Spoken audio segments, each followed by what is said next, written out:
Yeah, so we're recording. Exciting. I'm excited. I think 2 podcast hosts getting together might be a long record. It might be. We shall see. We'll see. Quickest podcast ever. Yeah, maybe. Maybe. So, I mean, I don't think you need an introduction really, Rosie, because most people seem to know you from, they're going to watch this and know you from your interview with Brian May. Yeah, maybe. So, Yeah. So, just some backstory. I asked Rosie after she had released the podcast with Brian to see if there'd be any interest in coming on the Red Special Guitar podcast. And Rosie, for some reason, decided to humour me. No, I was really happy to, because it was doing the interview was such a wild experience. And so anyone that wants to hear about it, I'm happy to talk about it. So we'll get to that, Mm-hmm. but I want to understand and learn a little bit more about you. Mm-hmm. So we know, well, most people, if they know about you, will know you're a guitar player, Yeah. classical music. Mm-hmm. And so for those that maybe not as familiar with you because they are Red Special fans, Yeah. what's your story?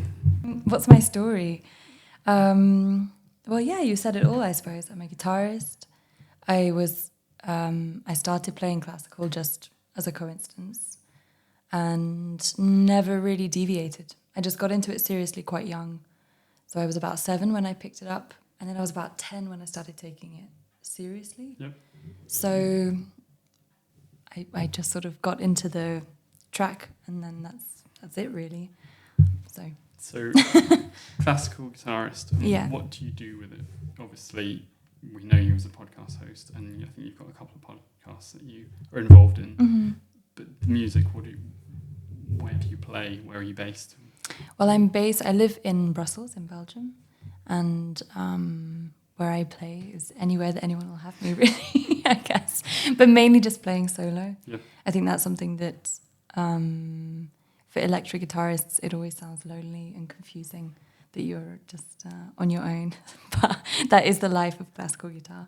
Yeah. So it's a lot more just, taking music and then learning it and spending a considerable amount of time making the kind of decisions. And it has a kind of academic air, I suppose you could say. Yeah. A little bit less cool maybe than electric guitarists will be used to. So, but yeah, I'm kind of trying. I think there's a trend right now in classical guitar that people kind of want to get out of the restrictions that classical music has, and they kind of want to move towards just playing any kind of music, taking music from different genres, and with that trying to sort of improve the skills that classical musicians don't normally have, like being able to improvise, things like that, or learn by ear. That's something that I'm really trying to do at the moment, because it just seems kind of crazy to me that you spend all of this time looking through music and trying to be able to read it. But then if somebody plays something to you, you have to ask, do you have that? Do you have that written down, actually?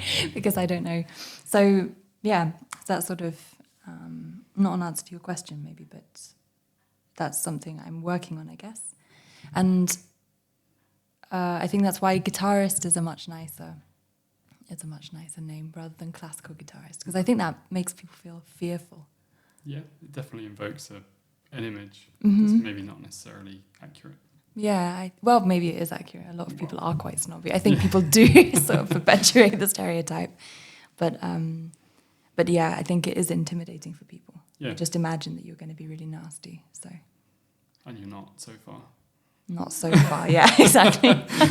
But actually that was even something, I mean, it was fascinating for me doing the interview with Brian, because I felt like even he had that idea, sort of intimidated by that idea of being able to read music or knowing what's on the page or having that sort of historical background, which is obviously crazy to me. You've got somebody telling you, what you do I could never do. You think, yes, I can't do any of the things that you can do. So yeah, it is a shame, because I feel like it pigeonholes classical guitarists in a way that's maybe uncomfortable, I think, or difficult to break out of. That's interesting. And you'd think it would be, for those that don't play guitar, probably you wouldn't necessarily understand the difference because you think guitar is guitar. But I mean, I know I picked up electric guitar, specifically because I didn't really need to know what I was doing. Mm-hmm. And you kind of fake it. Well, I think you can do that with classical as well. All those things are so anomalous to you when you first start. And definitely if you start it, I don't know, when did you start playing guitar? 17, so 20 odd years ago. Okay, so it was a different time with the internet. I started 20 years ago as well. So you couldn't really just look things up. People would say terms and you'd have to kind of hang on to it, hope you remember it, and then find somebody to ask or look it up in a music dictionary. Or there wasn't like the same, which it sounds kind of crazy because I know that I'm young, but I feel like the access now is just so different. If you want to learn anything, you can just go and do it. You can use the internet. So YouTube's fantastic for that, and there's so many people on YouTube that are just great at explaining what things are and how to do things, and you can pretty much get what you want, can't you? If you just want to learn the piece, someone's there to tell you. If you want to understand the music theory, there's someone else to do that. Yeah, it's a completely different landscape. And it's much less intimidating, I think, as well, because you can have somebody play the piece for you 100 times, or you can slow it down and you can zoom in, and you don't have to have that pressure of having to ask somebody, oh, sorry, could you show me again and again and again, actually, sorry, I'm not getting this. So I think it's a much less pressurized situation that people are learning in now. It's definitely a much better way to learn, especially if you're not forthcoming in your own issues with learning the instrument, because you don't have to put your hand up and say, I don't know what to do here. You can fake it till you make it. Yeah, absolutely. And you can ask all the questions that you think are stupid. Yeah. And now you can have ChatGPT rewrite your questions to mean the question that you meant to ask in the first place, so that you can find the answer. Which is just crazy. Yeah, I think it's an amazing tool, actually. It definitely is, used in the right way, I think. And there's a whole, I was going to ask you about AI and classical music later, so you obviously reread my script I haven't written. So. Well, actually, this is exactly what I started talking about with Brian at the beginning of the interview. Oh, he started talking about it. Actually, the question I asked him that prompted it was, did you always find playing guitar easy? That's when he started talking about AI. Interesting. So I know. But actually, I think it does, definitely for education, it has a lot of really good applications. Yeah. Because it kind of personalizes, it condenses all the information in a personalized way, which is really what you need. Yeah. I mean, that's what the best teachers do anyway. So I think it's really interesting as well, as it learns more about, and as you oddly build up a relationship with it, because it tracks all your questions and it then starts to answer things in a way that you understand. And it's scary in some sense, but I definitely think used in the right way, it's a really valuable tool to learn, communicate and improve. Yeah, definitely. Not just with guitar, but with life. I certainly may or may not use it to write posts for the Residential Guitar Podcast. It's actually good to get like a corpus of a text, I think, if you're not feeling particularly creative. You can always change things, can't you? So definitely not my strong suit. So well, sometimes it's difficult to get words down on the page, so I think it's definitely good for that. And actually, I think, sorry, I know maybe you want to ask another question, but I was just going to say that I think it's probably only as scary as it is now. Yeah. Because we're definitely just in the transition period. While there are people who don't know how to use a phone, and there are also people who can program your microwave to, talk to you. Yeah. It is scary because there's just so much knowledge that I don't understand how a computer works. Right. I mean, I understand how to use a computer, but I don't know. I couldn't even start to explain why this magical thing, why it shows you this text, or why it's crazy to me. So I think it's only scary now, but I think as everybody becomes more literate, it'll probably get less scary. Some really interesting things coming out with it as well, like Apple Intelligence coming out, which will be baked into your phone, being able to reword emails and write it in a specific way for you. It's some of those things, and condensing text into a paragraph. It's going to be an absolutely fantastic tool if you're trying to take information in or learn something quickly. Definitely. And more importantly, do you have a talking microwave? No, I don't. Actually, we don't even have a microwave. I don't know why I use that example. Obviously on the mind. Something you had that was a secret that you can you imagine? It's not me talking. It's actually the microwave, and I'm just lip syncing. This isn't Rosie. This is the microwave. It's just what do you call it? Like a deep fake person, and then all those things are possible. I mean, it is crazy what we're capable of, and I think medical applications will also be very. Yeah. I mean, the microwave, not that. That's like probably the most useless one you could. Depends what it says. That's true. Yeah, that's true. I suppose. Motivational, inspirational quotes for you. Sorry. Is it going to do it every minute? Maybe. No, it's my fault. I'm going to take it off and put it over there so that it doesn't do it, because that's frustrating. That's okay. Apologies. Please, So, don't worry. why Brussels? Why did you choose to reside in Brussels? That's a good question. I ended up there because I did my bachelor's in The Hague. I did 1 year in The Hague, then I went to the south of the Netherlands, and then I went to the States for 1 year, and I lived in Milwaukee. And then I went back to Brussels to finish my degree. And then Brexit happened on sort of the morning that after I'd arrived. Right. It was announced. Great timing. And then when I went to the city hall to do my documentation, the guy said to me, "Oh, you might want to just apply for a residence card, because if you do it now, then you'll at least get your residency as an EU citizen. You never know what's going to happen." And of course, everybody thought nothing was really going to happen. And then now it does have implications. So now it's 5 years later, 6 years later, and it's been very helpful. So now I think, because as an artist, it's easier to be able to move freely. When it's such a competitive industry, I think having people always have to get you a visa so that you can come and travel just makes it one step harder. And I think sometimes in this industry, in the artistic industry, one step can be the step that means somebody else will be there instead of you. So least path of resistance to exactly to get you to come along is certainly beneficial to what you're trying to do. So you've lived there for 6 years. Mm-hmm. Do you consider it more home than here, or do you consider there or here more home than there? I'm not sure. I mean, I think things in England are changing really quickly. I would say that every time I come back, it feels like there's something different. It doesn't feel like home yet. I do like it. I like the people there. And also it's very international, because I think Belgium, one of the things that it struggles with, it's going to get a bit serious really quick, but one of the things that they struggle with is because so Belgium is divided into two sections. You've got the Flemish part and then the French-speaking part. And then Brussels is French-speaking. And most Flemish people can speak a little bit of French, but most French people can't speak any Flemish. So they have a kind of integration issue with both sides of the country. And then when people come in, it's really difficult for them to choose which language they're going to speak.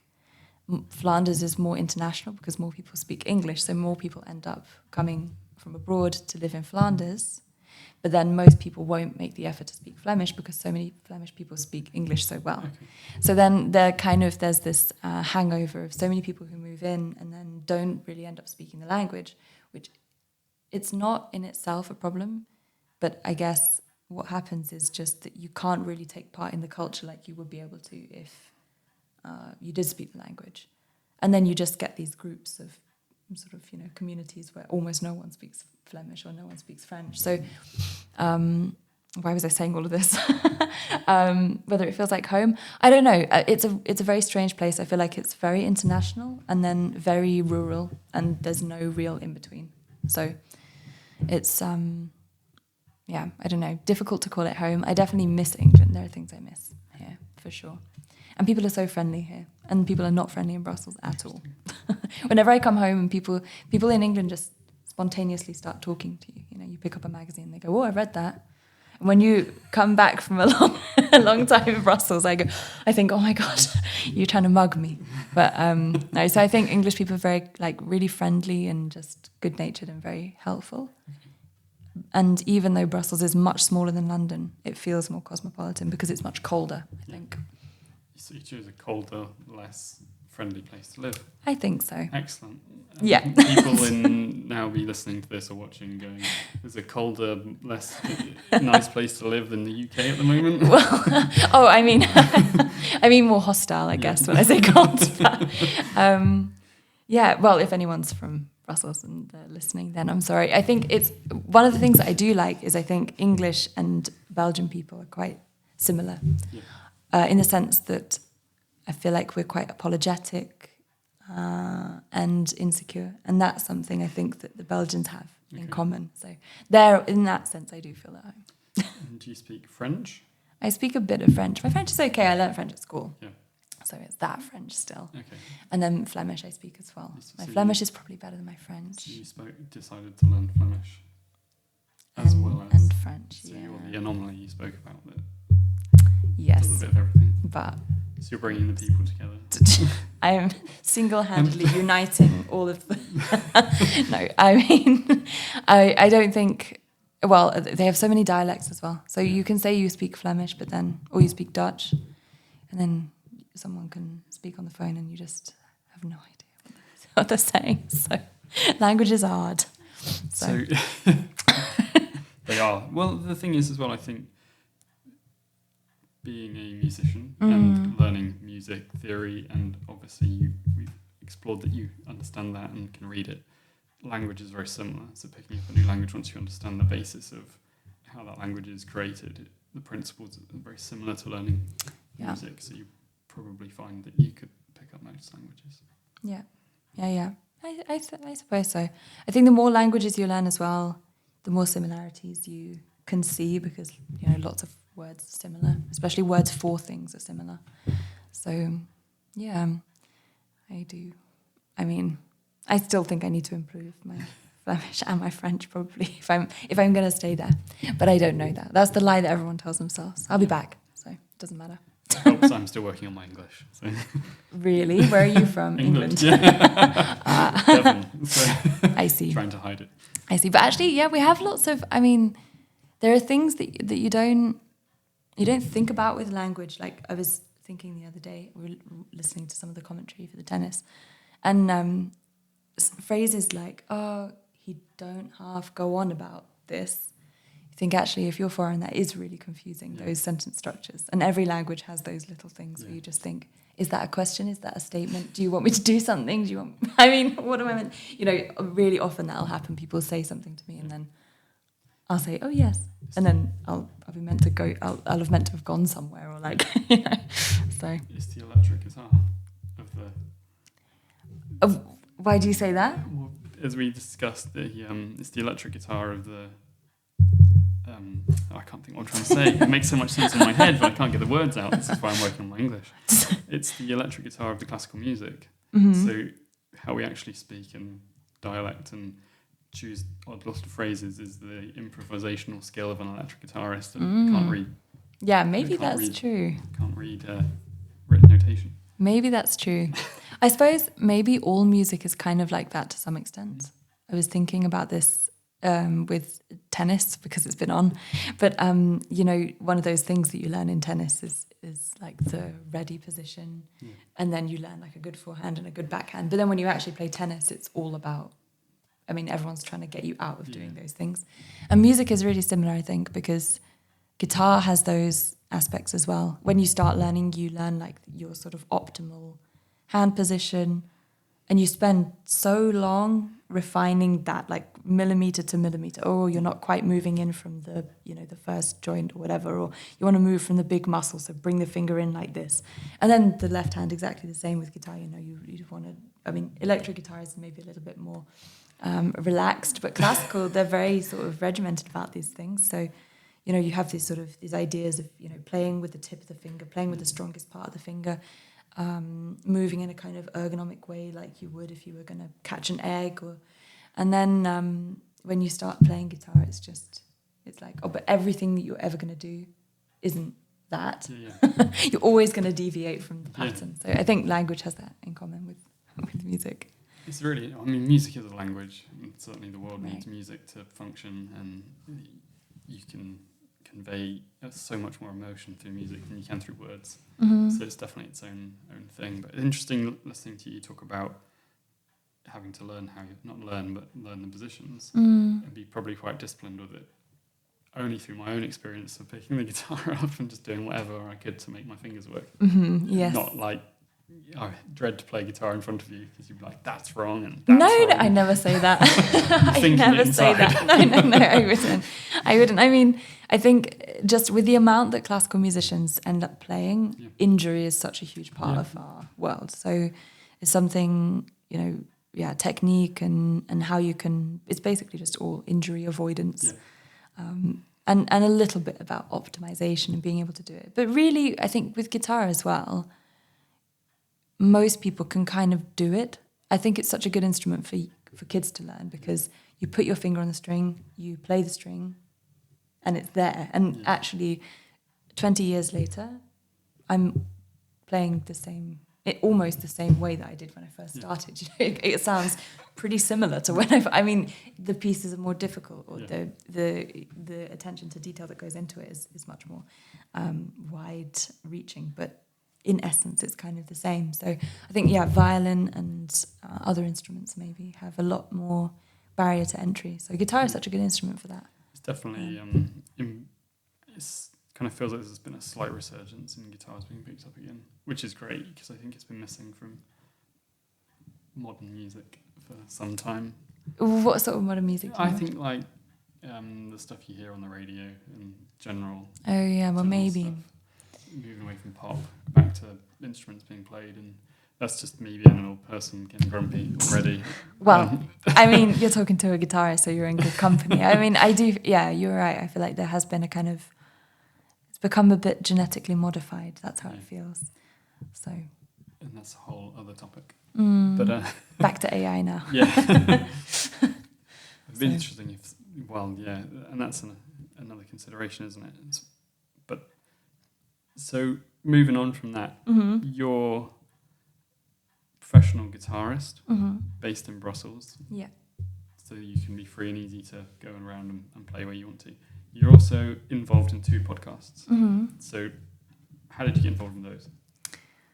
Well, I guess it's just from the lockdown, really. I think everyone started a podcast during the lockdown, didn't they? Yeah, or at least, yes. So I think I was running a lot, like everybody was running a lot during the lockdown, and wanting to listen to guitar interviews, and actually specifically classical guitar interviews at the beginning.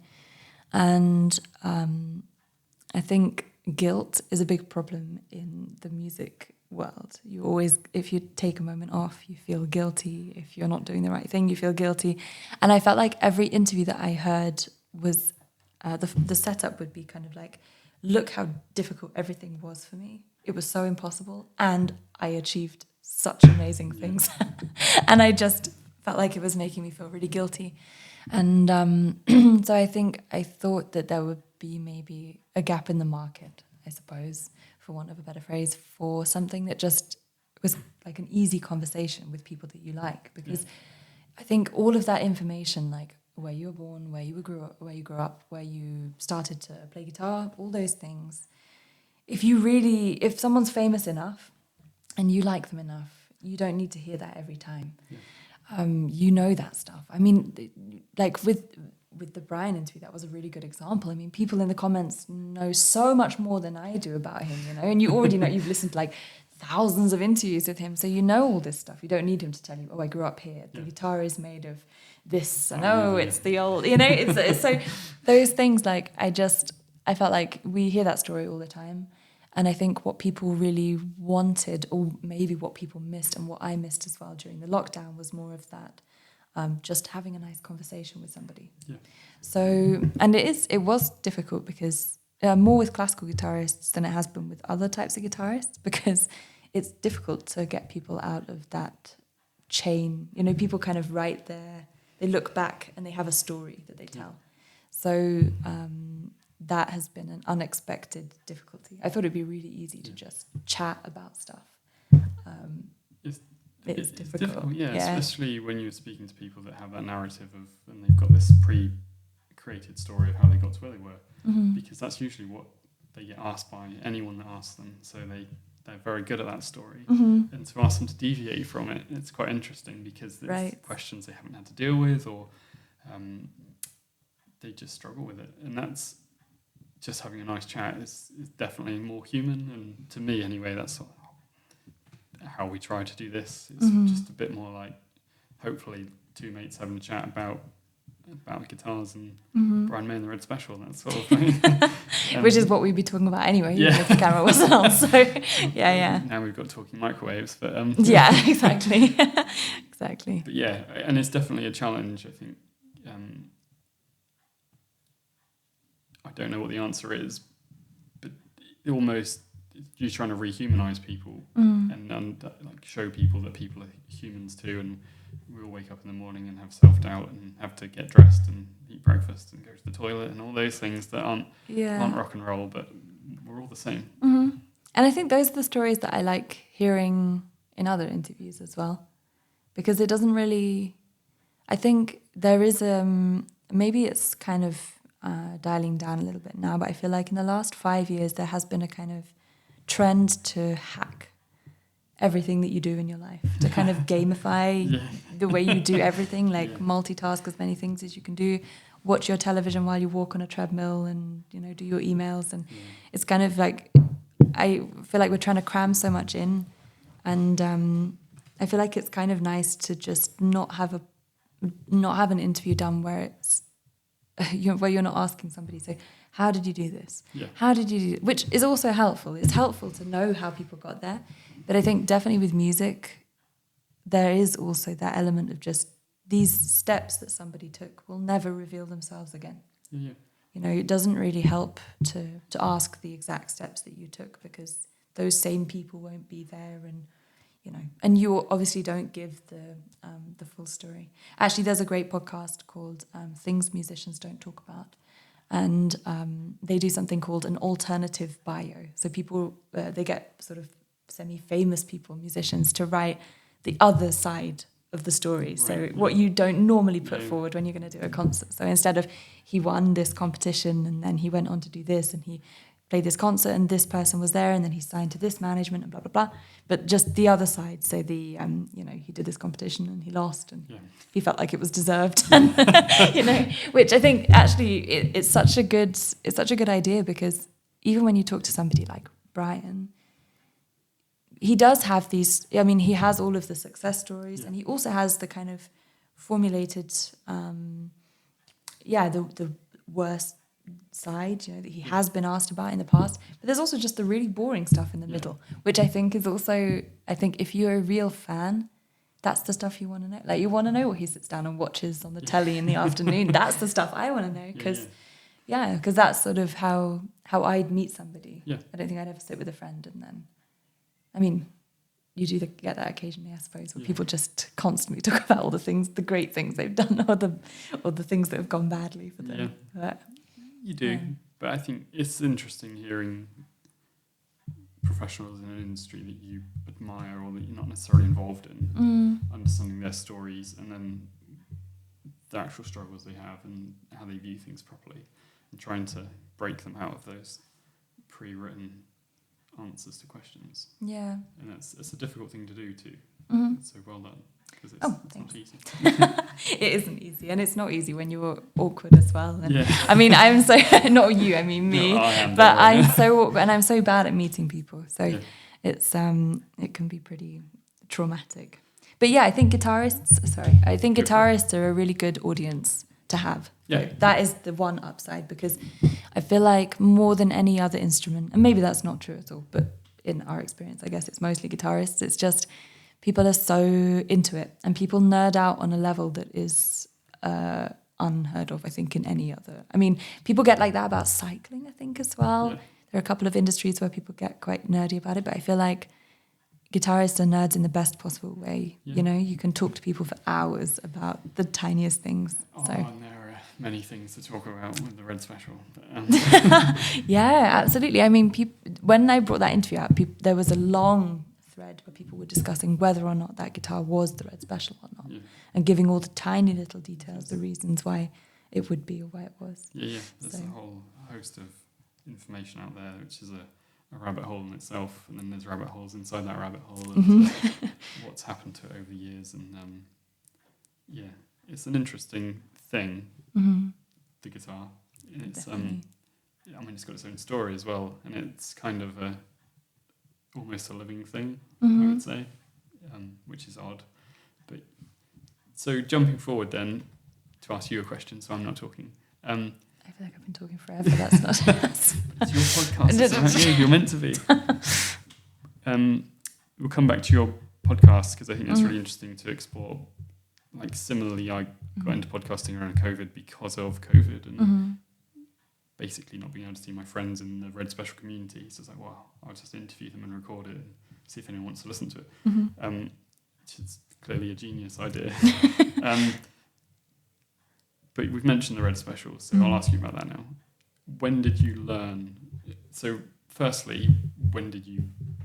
Can you remember your first Queen song that you inquired to mum and dad about, or do you know what it was, or where you were? I mean, I think that there was a kind of resurgence when I was about 6 or 7 on the radio. Yeah. I believe that it was back in the charts, like maybe they brought out their greatest hits album remastered, or maybe it was just another. I don't want to be not knowledgeable on with this audience, right. but I think I can remember "We Will Rock You" being on the radio. Okay. So I can remember that. And then I think it's just always been around. It's one of those things that I think the Beatles has that appeal as well. Yeah. It's kind of difficult to think of them as a band because it's just the landscape that you grew up in. I don't know anybody who doesn't know who Queen is. I don't know people who don't know those songs. Yeah. Even now, you can pass by a club late at night and hear 17, 18-year-olds singing all of the words to Bohemian Rhapsody and singing the solo, and like everyone knows the solo, so they know the solos from almost everything. So, I mean, it's almost difficult to think of a time when I didn't know who they were or what the music was, and actually who they were as well, because I feel like Queen is such an image as well as just music. I feel maybe this is like an unpopular opinion, but I feel like even with bands like the Rolling Stones, it was quite easy to grow up knowing their music and not really be aware of who they were. Yeah. I mean, I always felt like they all looked quite similar when I was younger, so I thought, okay, that's, I guess except Charlie. But I mean, they all look quite similar, so there wasn't such an image thing apart from like the mouth with the tongue. But then Queen, I feel like you'd be hard pushed to find somebody that wouldn't recognise Brian or that wouldn't recognise Freddie. I mean, they're just icons, So, yeah, it's a hard question to answer, I guess. So I'm guessing you probably grew up with it around. Are your parents fans of Queen? Yeah. Did you play them? So it would be on when you were growing up. Yeah, definitely. So when you picked up guitar, was there any did you go straight to classical music, or was there I want to play the stuff on the radio, or was it? Well, I did want to, but I started with classical, and I had quite a haughty teacher. So even though he himself was in a band in the 70s, 80s, I started with a kind of method book that he had written. So I was playing note by note, really. So I started with like the D on the D string, and then lots of different rhythms, and then an E, and then E and D, and then E and D and F, and it was all like quite boring. And I just remember thinking, I wonder when I'll be able to play like a Fleetwood Mac song or a Tom Petty song or something. And then getting to the stage maybe a couple of years down the line when my dad asked my teacher, so when will she be able to play like a Tom Petty song? And the teacher kind of saying like, well, she could definitely do that already. Or just, yeah, and you kind of pick up that stuff when you're a kid as well. You just assume you're like, oh yeah, Dad, of course, don't be so silly. Why would I ever want to play those? But it's actually been something that I never really did growing up, because I started taking classical guitar seriously when I was 10, because then I went to a music school. I went to the Yehudi Menuhin School, which is in Surrey, around here, and it's a kind of very small, very exclusive boarding school for string instrument players.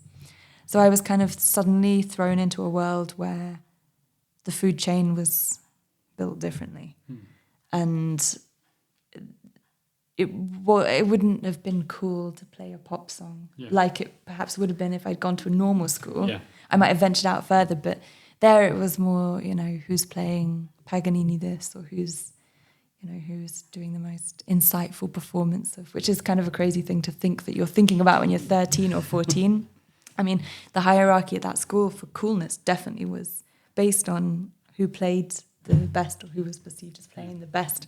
So that was a kind of weird world to be thrown into. And then it's only in the last 5 years or so that I've actually started to play that music. Because people would say to me, you walk through an airport with a guitar and people go, oh, play us a song. And then you think, oh God, you don't want to listen to the stuff that I play. Like, it's just so, classical music can be so long, and it's beautiful. And like, I think if you understand what's going on, and if you have somebody who's maybe sit with you and explain what they're trying to do, and then you hear it, it has a story that I think pop music doesn't have available to it, but lots of it is very long and boring. And that's not what people imagine when they say, "Oh, I'll play us something." They don't want you to sit there and play, some Bach thing that lasts 20 minutes. So it's, I don't know. So then I thought, you know what? Instead of saying, "Oh no, that's not what I do," because that's not the person I want to be. I'd rather just be a musician who could do it. So then I said, okay, well then I'm going to learn some songs. Okay. So I'm having my teenage years in my 20s. Nice. Yeah. It's not a bad thing. So, can you play any Queen songs? It's a really good question. I actually learned to play Love of My Life before going to see Brian, because I knew that he wanted... I mean, the idea was that I would go there and play something for him, and then I was like, oh, maybe I could do an interview as well. So it was more... I kind of... the interview was more parasitic on me going over there to play something. And then I thought, well, wouldn't it be so nice if he played that song or if we played it together? Yeah. And so I could play that. That's probably the only thing. And the solos, I guess I could pick out as well. Yeah. But I think the thing is that you just, if you're playing solo guitar and you want to do it justice, you really need to be arranging something and bringing all of the instruments into it. So I think that's probably what I'd have to end up doing. Yeah. Mm-hmm. Interesting. Maybe one to put on your list for later. Definitely. So I ask everyone this because it's just a question that I ask everyone. When did you learn that Brian made his own guitar? Actually, I learned this only when I knew that I would meet him. So I've interviewed him twice. I did one that was just audio. Yep. And when I knew that I'd meet him, I watched, everything I could find. I spent about a month watching every interview he'd ever done, every document. There's so many documentaries that have been made. And then it would come up all the time. It's the story, isn't it? So, and those lovely pictures of him with his dad. So then I suppose, and it doesn't seem so, from what I gather from the electric guitar world, it's very unusual. From the classical world, it's not so unusual. Guitar building is a huge part of our world. Yep. And because classical guitars are so temperamental, you do have to have some knowledge, not of how to build an instrument, but of what's going on. I suppose you must have that with electric guitar as well. I don't know, maybe I'm just saying things that are completely untrue. Do. No. But yeah, classical guitars are pretty fragile, and they're really... they're susceptible to all kinds of weather, and you need to keep them in in a certain humidity and certain temperatures, and they're kind of I don't know. It just didn't seem so strange to me that they would have built it, because it would be possible for you to build a classical guitar. Yeah. I'm looking over there like there is one, there isn't. I know, normally I have my guitar over there, that's why I'm looking over there as well. Just looking at the sofa. It's a ghost of your guitar. Yeah, exactly. Exactly. But yeah, so it's not so unusual for me, I think. Although, of course, it's super cool, and it's really lovely that they did that. Yeah. And and I can imagine why he's so protective over it and why people love it so much. So definitely. It's a really interesting one, because often I interview people or speak to people that fell in love with the story first, or it's like that was the final push for them getting into this crazy world of guitars and red specials. It's interesting hearing from someone else from a different background where it doesn't seem odd, because for the rest of us, you want to play guitar, you go and buy one. Yeah. Obviously, you're going back in 60 years, it'll be this October, the guitar. Wow. And since they finished it, and it's to think of what it's been, because he's only used the one, what it's been on and recorded and gone all around the world and through all different weathers and climates and played outside in the rain and Rio and Brazil and whatnot. It just baffles me that they made it at home without real knowledge of a guitar. I say that pretty incorrectly, because clearly Harold and Brian knew what they were doing. Yeah. But yeah, it's just interesting to get a different take on it. It's not the sort of thing that maybe you'd think of doing as a project, I suppose.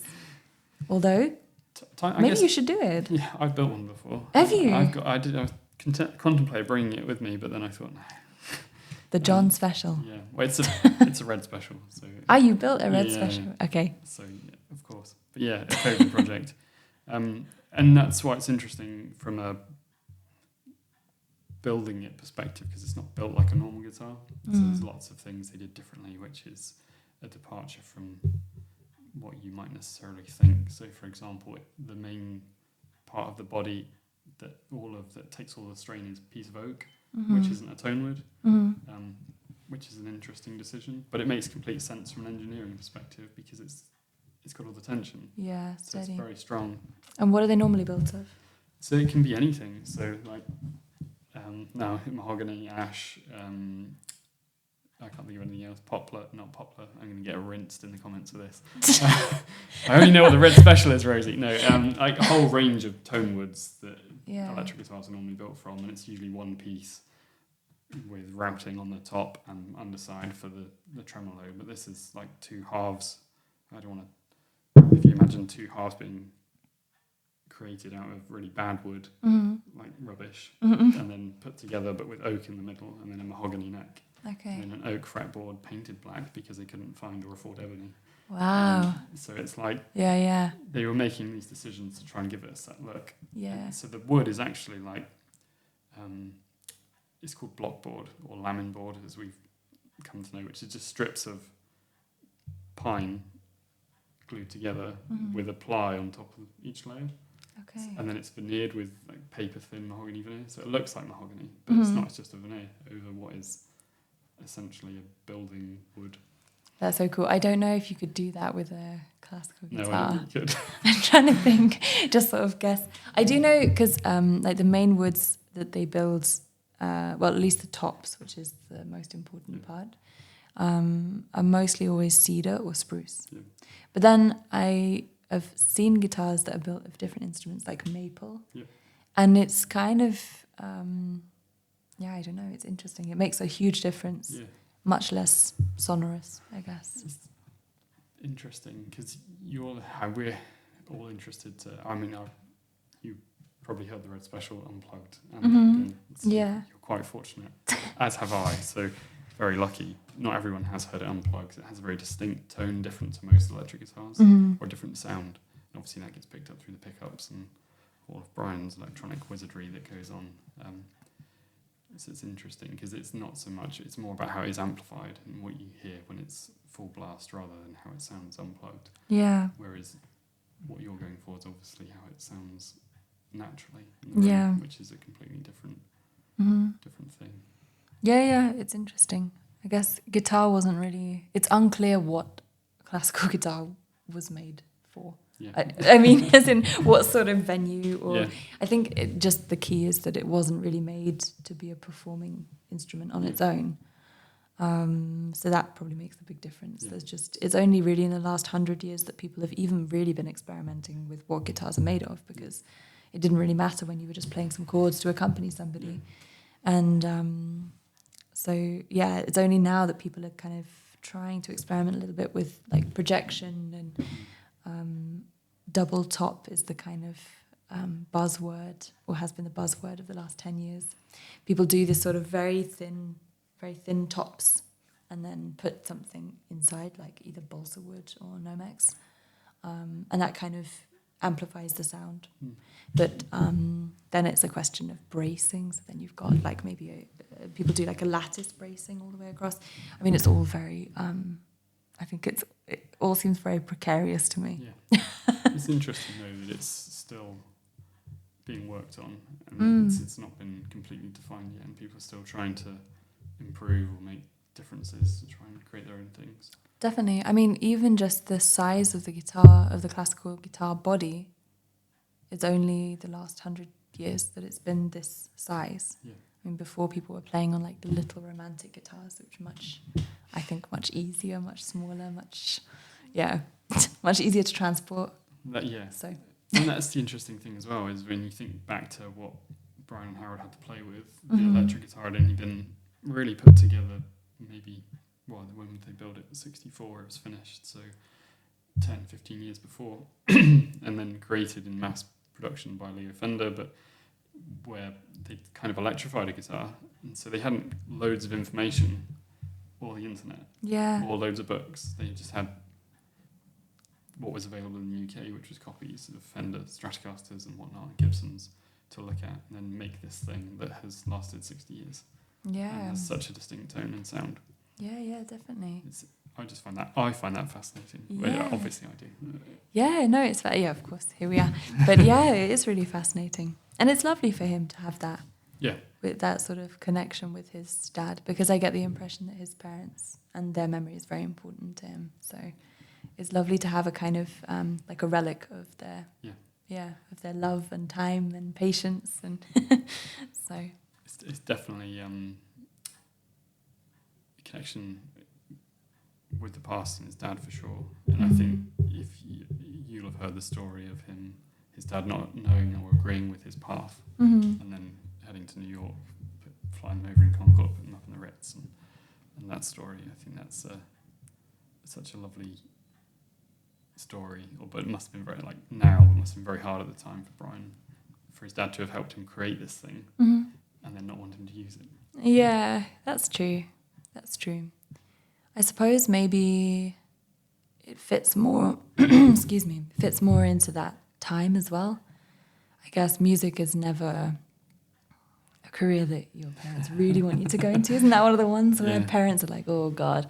I mean, they always say like, if you want to make money, never go into this industry. And I think definitely back then, I mean, that's a few generations removed. I can imagine it not being a viable career choice. And I can also imagine him having a kind of different relationship with his parents than people do now, because things were more distant. So in a way, I just think the guitar is such a nice symbol of that time that they spent together building something. Yeah. No, it really is. And it's done so much for all of us. It's allowed him to have his voice through his fingers, play all these songs and create music for us all to listen to, and all the various things he's gone on to do, and absolutely, play with Queen and create all this wonderful music that we can all enjoy. Yeah, definitely. It's absolutely amazing. So the second interview with Brian May, which is the one we'll focus on most, just because that's where you ended up there. Yeah. So how did that come about? Was that off the back of the first one, or was that... Yeah, so I guess I met Brian. I met him online, virtually. So he started following me on Instagram, and I obviously thought that it was just like a fake account, you know. This is too crazy. So then he followed me for a little while, and then I posted something about... I was going through kind of a rough time on Instagram, with people writing really nasty comments. And especially, I felt like they were kind of, it was like a really gendered thing. And I feel like all I'm doing is playing guitar and just putting videos out, and people would say these really nasty things about, you get these like facial expressions when you're playing, and how a woman shouldn't do this stuff, and blah, blah, blah, blah. Anyway, and then Brian just sent me, like out of nowhere, he just sent me this really lovely message that was kind of like, image is all part of it, and if people are talking about it, then that's the only important thing, and don't let it get you down. And I was like, what? I can't believe he sent me this message. And then it took a while. I really wanted to get him on the podcast, but I feel like he doesn't see his messages. This is maybe, I don't know, if you have that many followers, maybe it just filters all of them out so you don't see anything. So I had to kind of wait until I saw him typing. I logged onto Instagram, and then I saw him typing, and I thought, I'll ask him now. And then the first interview got organized through his team. And it just, the first interview, I think we just had such a nice time talking, and he's so open and so lovely. I think he immediately was like, I feel like you're a friend, which is, really lovely. That puts you at ease. 1% of the other 99% that's freaking out. But it was nice. We did it over Zoom, and it was kind of, the audio was pretty pathetic because he was calling from his laptop, and then his laptop died, and then he called back from like an iPad or something. So it was all a bit chaotic and stressful for him as well, I think, because it was late at night, and they'd just been having, they were just moving, I think. They'd had like all that flooding in London or something. So, because this is a couple of years ago, maybe 3 or 3 years ago. Yep. It doesn't matter. But so then, so he was moving. It was late at night. There was no one there to really help him do the setup, so it was all a bit annoying. And then we just kept talking. So on WhatsApp, I guess maybe he does this with everybody. Do you also friends with him? So you... I mean, I'd say friends is a strong word. But Okay. he communicates with me via email when he chooses to. Okay. But definitely, there's times if you catch... I always feel like if you catch him right, you'll get a response. Yeah, and you just get lucky if he's reading his phone or his emails if it pops up on his screen. Yes. I feel like he responds. Yeah. I feel like you need to catch him when he's traveling because then he's got time on his hands. And he doesn't have... Because I feel like he's such a homebody and he loves to be outside. Yeah. So there's no way he's going to be sat at home staring at his phone. That's just not him, I think. Late at night or travelling. Yeah, like insomnia or the boring travel. Yeah, transit. Or going somewhere to do something. I think my last conversation with him, he was in Japan eating lunch. There and you I think go. he was waiting to go. So. Exactly. So it's that you just got to catch him. But yeah, we just started talking and just sending voice messages back and forth. And just... I don't know, just getting to know him a bit more, because I think when you're doing an interview, you have a direction, I guess, that you hope that it's going to go in. And it can be so difficult to steer somebody. Maybe it's impossible to steer. I keep talking about AI. No, not at all. But you kind of want to steer somebody and you want to get something interesting, but you also want to let them just talk about what they want to talk about. And it's much... he wanted to do it spontaneously because he thought we'd get the best interview the first time. Yeah. Which is probably true because I had all these pre-prepared questions. But I would say there's also a lot of merit in getting to know somebody and getting to know a bit where their boundaries are, what they will or won't talk about, and the kind of things that they like, or where they change topic, or where they sort of want to veer away. And he has so many crazy stories. I think he has this sort of outward image as somebody he's a lovely guy, and he is a lovely guy. Like very kind, very well spoken, well mannered. He's so lovely. He has so much time for people, but he has these crazy stories. And I mean, I guess when you're that famous, so many things you're able to do so many things and meet so many people and have so many strange like really unique experiences. So I just got to know that kind of more mischievous and fun side of him, I think. Which I think is what made the second interview much better, because I think he felt more comfortable and like I probably wouldn't. I think the first time, I guess when you've had a life like his, you know that every mic is always on, and people are always looking for a kind of hot take, and he can't do anything. I mean, both interviews have been in like the tabloid press, and he hasn't even really said anything, So it's like he really can't do anything without somebody talking about it on the internet and somebody, sort of gossip news coming out about it. So I think the second time, I know this is not answering your question, but I think the second time he was just so much more relaxed and so much more up for it as well. Yeah. I think he was in the mood. It was a lovely day. It had just been Father's Day in the UK. And so, and he was feeling full of love and happiness. He'd just seen his kids. They'd just been round. Things were all, he was feeling very happy to be out again, and things were all good. So I think that's the reason that it was so relaxed and so nice. And really it came about because of his lovely team, who are great and so good at organising. And he's so good at delegating, letting people do things for him, because I think he's so self-aware of the things that he's not good at, or the things that he doesn't like doing. And I don't think he likes organising things. I think he likes just being told, go there and do this. And he'll say, okay, I'll be there. So the team are brilliant. Yeah, they're so lovely as well. It was nice to meet them too, after so many streams of emails over those couple of years of like trying to find a date, moving the date, finding another date, this constant communication. It was so nice to finally meet them, just have a cup of tea with them. So, yeah. So how did you prepare for it? Did you prepare for the second one, or did you just think you're going to wing it? Or I did prepare for the second one as well, because I think it's just that thing of trying to hook someone out of the normal sequence that they go in interviews. And so I watched, I mean, I wanted to have all of the facts right. I think that's important, isn't it? So, I mean, because also if you're just talking with a friend, it'd be crazy if you said to them, oh yeah, you know when you dated Bill? Bill, what are you talking about? Who's that? So you kind of need to know the facts of somebody's life to be able to get a good, to have them feel like, oh yeah, well, you know that, of course, so I can tell you something else.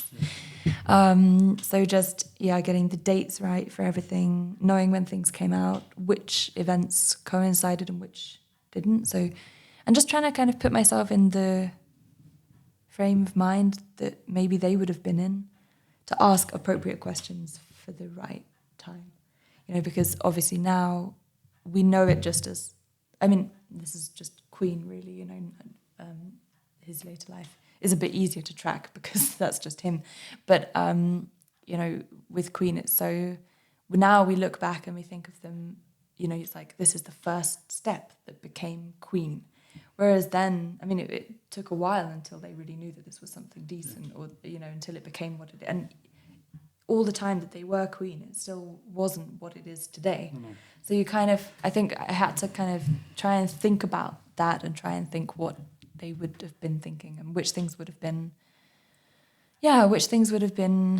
difficult given that they weren't sure that it was all going to work out fine. So that, and I went in with a few questions. I think we got good answers to most of them. There were a few that I didn't get to ask because we just, I think he was so desperate to get playing guitar. Yeah. So he was like, oh yeah, let's go, maybe we can, let's, so I felt that he really wanted to just move. So, and sometimes you just miss out questions because I can only think of one actually. I don't think I asked it. I wanted to ask him, sometimes you feel like you have this turning point in your life, but it's not a turning point, and other things can feel like nothing, but later on they're this huge turning point, because if that hadn't happened, then this whole sequence of events wouldn't have happened.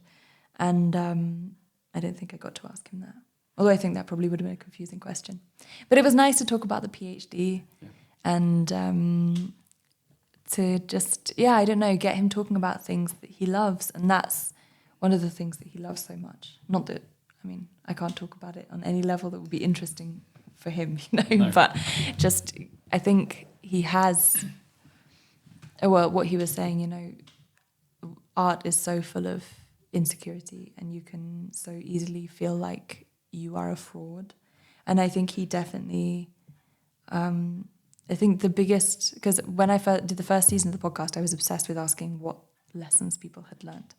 And I think the biggest lesson that I learned is just from that interview with him, just realizing that you can have all of the things that you think you need to feel secure about the thing you're doing and still feel the same way, because he just still is so unsure of himself. And it's crazy to see somebody who's, consistently on the Rolling Stone top, he's like always in top 10 guitarists or whatever.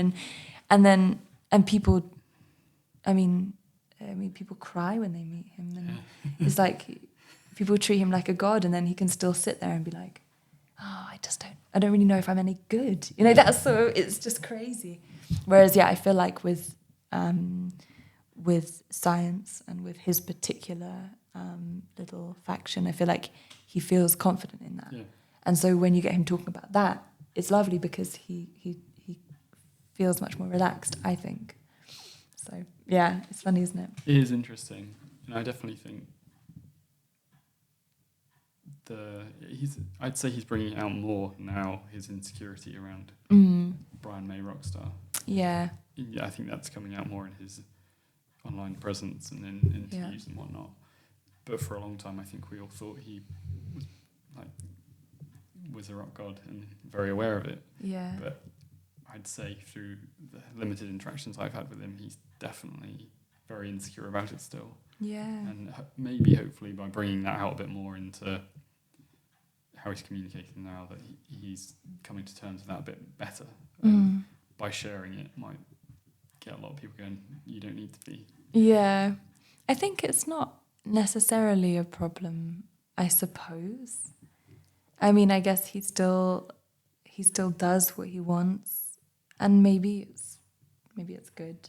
I think there is also a part of him that feels like to be not stagnant in what you're creating, you do need to have that doubt of, is this what I truly want to do? I mean, this particular note at this particular time, is this the right one? You know, you do kind of, and because you're constantly changing, you're not reaffirming throughout your whole life, you know, you're always changing your opinion on stuff. I guess there's nothing that you can ever look back on and be like, yes, that was the moment, that was the perfect song, because things are always changing, and your influences are always shifting. So, and I think as you get older, your memory of things changes too. So how you felt yesterday about something that happened 3 years ago isn't the same you feel about that same thing today. You've gone to sleep and woken up, and today's a new day, and actually, no, that wasn't as important as I thought it was yesterday.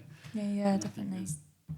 It seems like he's maybe sharing that a bit more with people, which I think is a really good thing. Definitely. It's good for us. Yeah. It's really, it is good for us. I think there is such a valuable lesson in that, really, because it's just, he's just a fascinating guy. Yeah. And it really shows that it doesn't take anything away from you to be vulnerable in that way, which I think, is really important. And I always think I highly commend him. I mean, I do anyway, for all of the things that he's done. But as an individual and as a person, through meeting him myself, he's very aware that even though he's insecure, he's very aware he's Brian May, and that you're likely only going to meet him once, and that's a big thing for you. And he deals with that so well, because he instantly makes you feel like it's not a big thing. Yeah, and he's clearly aware of it enough to make sure that you have a good experience. Yeah. And he's very invested in that for you, which is quite rare in people. Yeah, definitely. I think it's something so interesting, because I know a lot of people say, well, if I met somebody famous, I just act like they're not famous. Like, I don't know, not knowing they're interested in it. But actually, it's such an interesting combination of things, because yes, he's very famous, but like debilitatingly so. So that's not a nice thing for him to really talk about. But the fact that you probably wouldn't be meeting him unless you know who he is, because he's very private. So I feel like you have to kind of, I didn't think of it in these terms. When I look back at it, I think I did feel the pressure to pitch it right, to say to him things like, your music is amazing, because those things are important. That's his life work. So you can't just go there and sort of just talk to him like another dude, because you always want to, I suppose, just commend people on the great things that they've done, and undoubtedly what he's done is great. So, but it is very difficult to. There were a few moments when I was there where I said to him, like, I can't believe, like, a 10-year-old me listening to all those songs on my iPod. It's hard to believe that I'm actually just sat here, like, trying to shakily set up a mic on your living room floor. It's just, it's, but more a testament to how crazy life can be, and how, crazy things can come out of nowhere and happen. So, and you're right, he is so good at dealing with that stuff. And it doesn't faze him. It's so funny. Yeah. He's like very similar when you're just meeting him, and then indeed when people are crying and like, you saved my life, I was gonna kill myself, and then I chose not to. I heard, this song, and it really touched me, and I've been through the same stuff as you, Matt. You just think he kind of, I don't know, he's almost royalty in that sense. He has the right way to deal with it all. So it's just such a, I don't know, it's difficult to put it into words properly, but he's just, I've said this loads of times, they say not to meet your hero, but I think with him he's the one to meet if you get a chance to. Definitely. Yeah, definitely. I think he's definitely great to meet, for sure. He's so lovely, and so just so patient, and so nice and kind and clever and really funny. And of course he's got loads of great stories. So who's not going to have great stories when they've done all this? So is there what have you lined up to talk to him again, or you see him again? Well, Are you allowed to say? I was meant to see him this week, but we didn't manage to get it together Yeah. because now he's going to Tuscany to do Right. this thing on his birthday. Actually, I think he's got this big concert with Andrea Bocelli. Nice. So I'll probably try and see him when I'm back in August. Yep. And yeah, maybe try and do another interview. Maybe we can leave it until after. So yeah, actually, maybe I should do it Christmas time. Do it after the American election so that we don't get cancelled online. Yeah. Because actually, that was one thing. I mean, with the interview we did, it was just a brief skim. I mean, he just said, "Can you imagine what it would be like if Trump or Putin?" But of course, putting Trump and Putin in the same sentence did rub a lot of people up the wrong way. And it's just crazy. Yeah, it's just crazy the attention that he attracts. So maybe I'll try and do it in a less politically charged moment.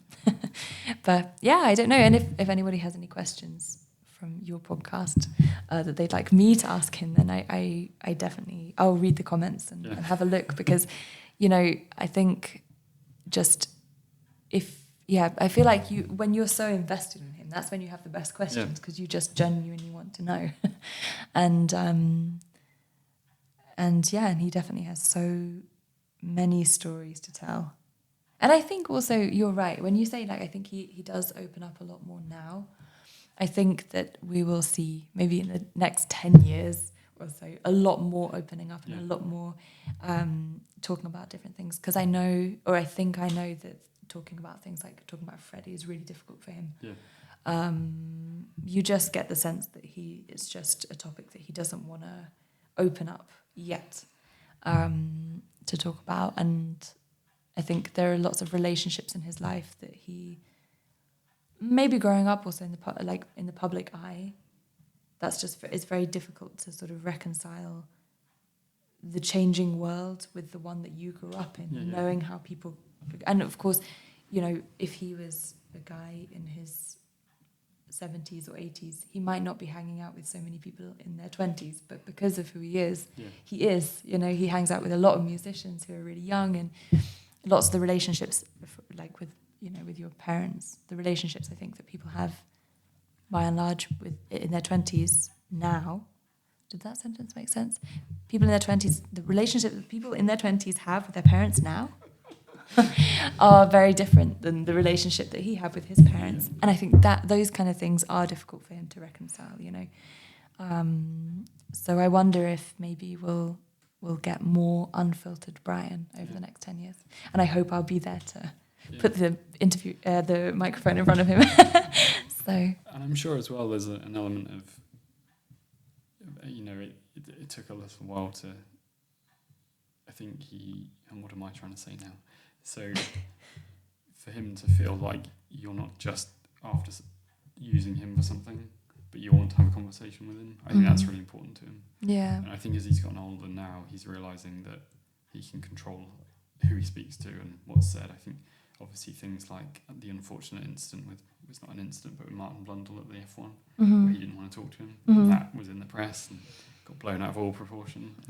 Things like that will still happen, but I think he's probably at that point where he doesn't care as much now because absolutely he can still control what he can control, and probably feels that now's the time to relay some of those stories. And listen to him, talk to him. And I mean,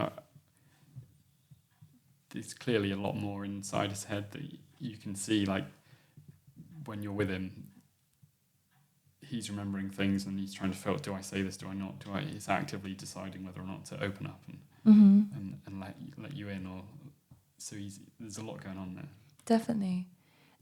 And I think maybe also now, I think, it's just maybe changing the narrative with it. I guess it would really help if we could put some sort of cap on all of the tabloid stuff that comes out.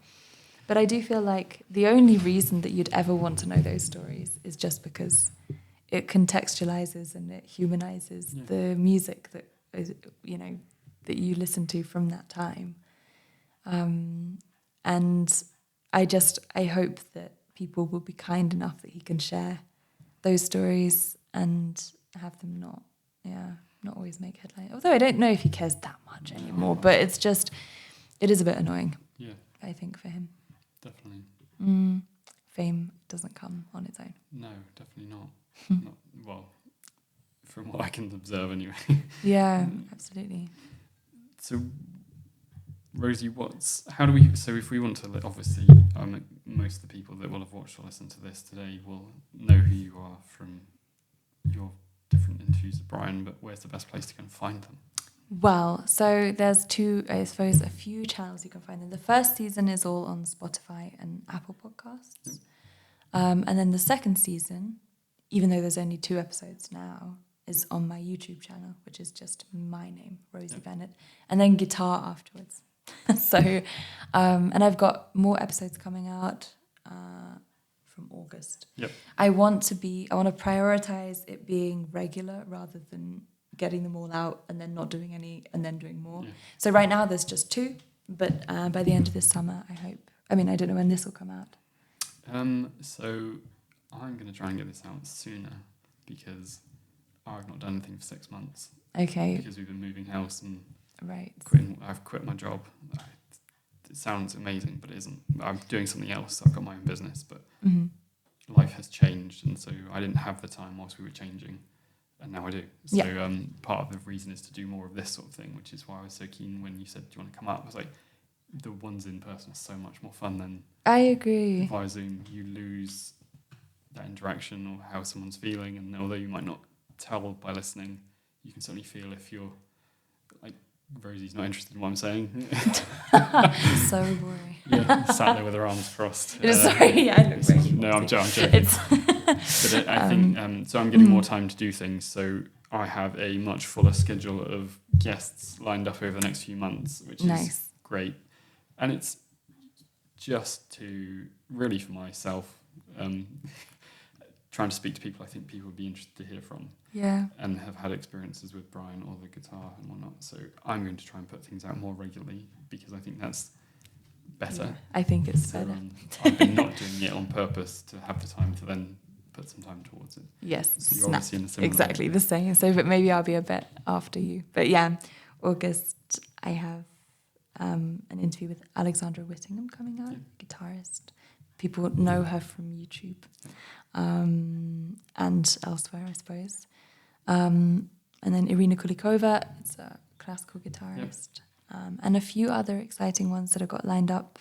People always say that, don't they? Yeah, we always. Ooh, a question mark. No, there should be some nice ones. I guess, I mean, your audience is so nice. So I've got an interview planned with Julian Lennon, which I hope to do either at the end of this month or the end of next month, which will be really exciting as well. Same sort of problems, I think, dealing with like fame and how do you deal with the sort of, I don't know.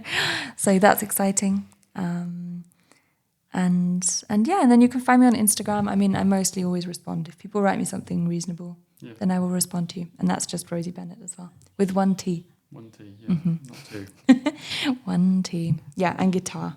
I think it's pretty easy to find. There's some great stuff on there, and your skills with the classical guitar are pretty Thank good you, too. that's very kind. I know, it's difficult because I sit here and I, on a personal level, when I say things to people about how good they are at something, my inner self kicks in and goes, are they going to value your opinion?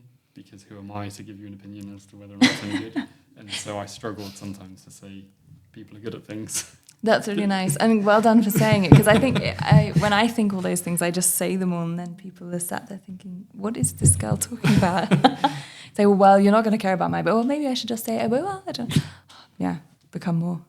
So you can find Rosie we'll put some links in the description below to all of Rosie's socials and interviews, and we'll link the Brian May episodes as well that you've done, just so people can find those quicker. Yeah. So firstly, with the list of people that you speak to and have spoken to, thank you so much for humouring me for... What are you talking about? This is the most important one. I'm not joking. I mean, for the amount of time that we've been trying to plan this, really, it's remarkable that we've made it. And I'm really happy that you wanted to have me on.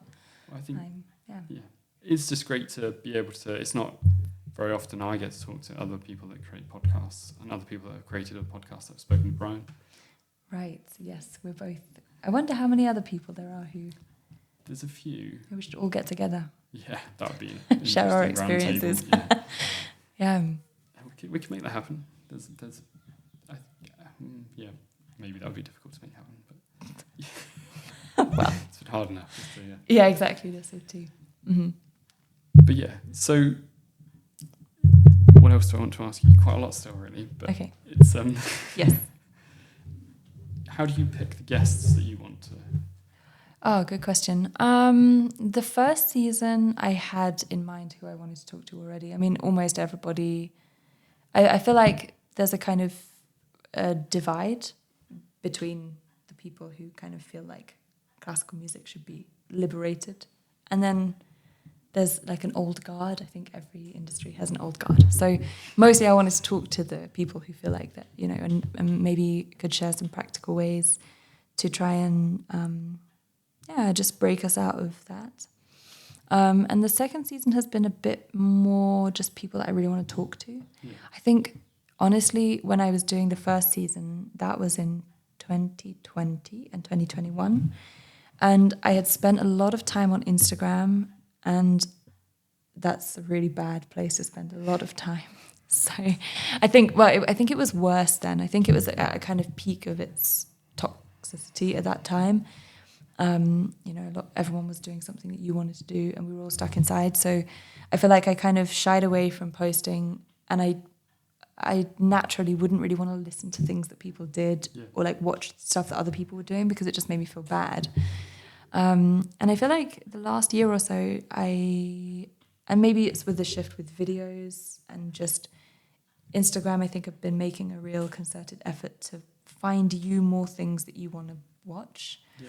I think there was a time, maybe 2020 was the height of that, where they were just showing you like friends and family. And actually, that's not always, I mean, sometimes it's nicer to see a stranger playing some cool lick than it is to see, you know, your friend who just got engaged or something, you know. So I think we're at a really good time in social media now. And so it's quite, it's changed the way that I look for people because I'm more invested in meeting guitarists now than I was before, which has been really nice. And it's been a good time to have like a small following on Instagram to be able to say to people, hey, want to go and get a coffee, and it not be super strange. I mean, it's still strange, isn't it? But like, it's been nice. It's strange. It is a bit weird, isn't it? But it has been nice to be able to actually connect with people and actually meet those people and to not always have to vet people based on what their sort of philosophy is. Yeah. Because I think ultimately I set out wanting to have chilled conversations about stuff.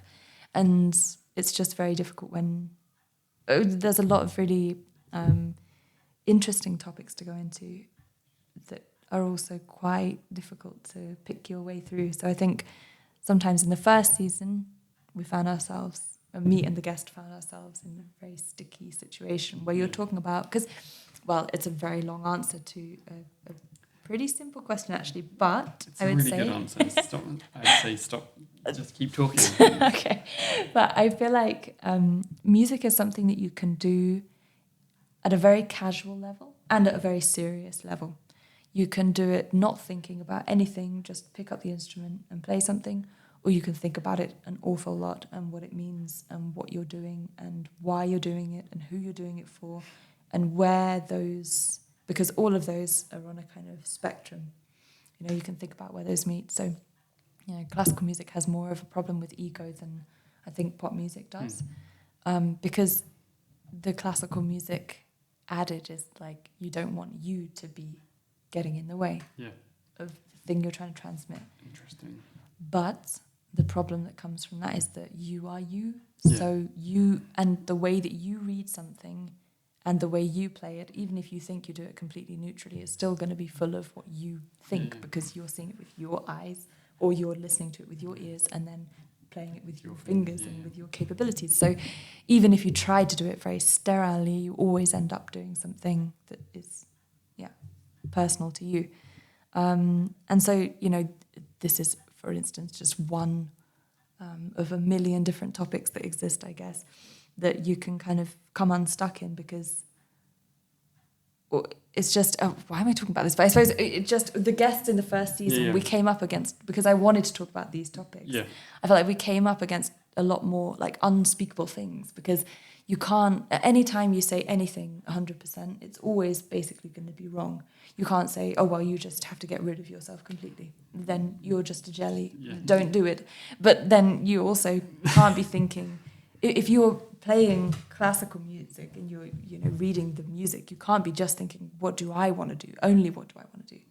And then what are the implications of that? You could also do both of those things. Yeah. You could also play it. Because there's another element. Of course, when you're playing music, you have an audience. Yeah. So it's almost not for you to decide, because you're not even saying anything. Yeah. So it's not even for you to decide what you're doing at the end anyway. You could play something and think that you're playing it completely neutrally, and people come and they say, oh God, what an ass. She's so egotistical. Listen to the way she plays this. I mean, it's, it's so problematic. Yeah. And lots of it is unspoken, but you need to think about it a great deal, I think, to be able to talk about it.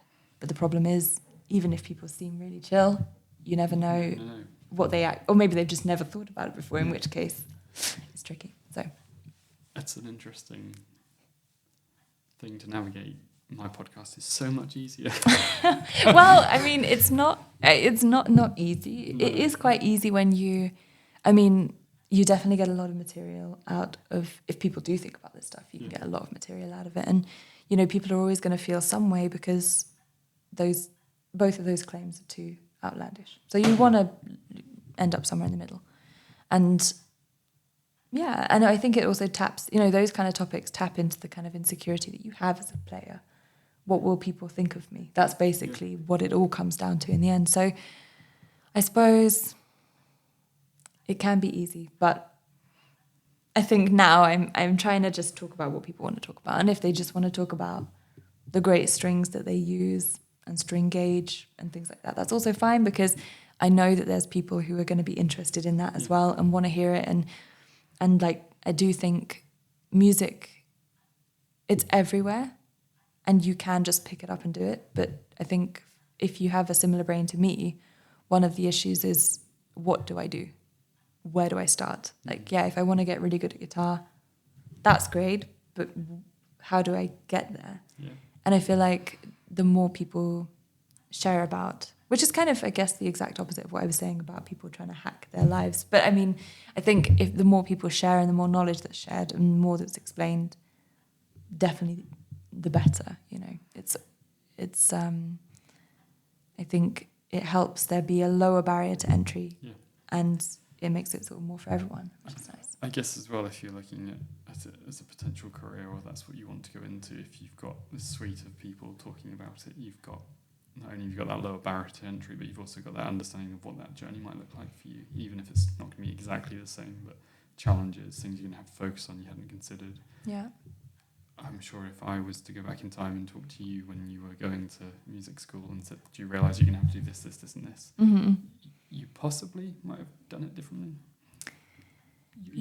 I think there are lots of things that I would have done differently. I mean, I think, one of the things with classical music is just, it's culty in the sense that you can, if you go into it with no knowledge, it's very difficult to acquire that knowledge without rising up the ranks, kind of thing. So, and it wasn't as simple. I mean, I don't come from a musical family.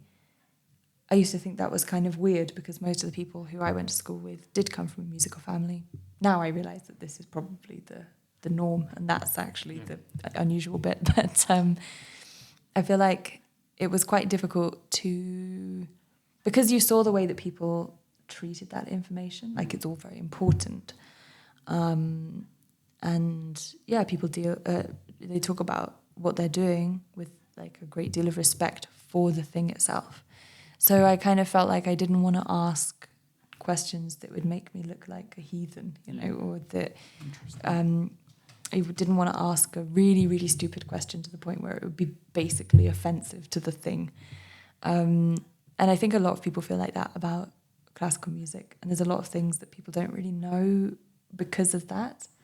And it's such a shame. I mean, I think the thing I would have done differently is I would have just asked the questions. Yeah.